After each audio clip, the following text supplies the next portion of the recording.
Ditres Narkoba Polda Sumsel berhasil membongkar 214 kasus peredaran narkoba selama 3 bulan dengan menetapkan 274 tersangka. Dari pengungkapan ini, ada 4 dikok kasus yang menonjol. 3 pelaku diantaranya ditembak karena melawan pas nak ditangkap.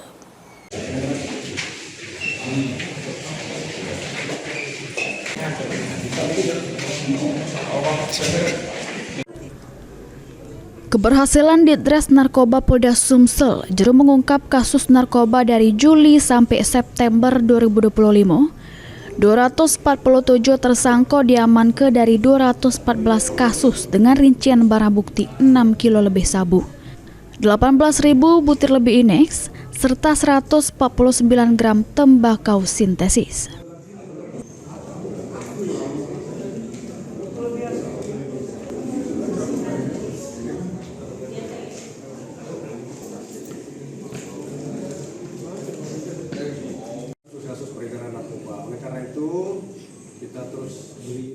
Pengungkapan selama 3 bulan, Polda Sumsel berhasil menyelamat ke 103.000 jiwa generasi muda dari bahayanya narkotika. Direktur Reserse Narkoba Polda Sumsel, Kombes Pol Yulian Perdana nyebutke, ada 4 dikok kasus yang paling menonjol. 3 pelaku diantaranya dinjuk tindakan tegas terukur karena berusaha melawan pas nak ditangkap.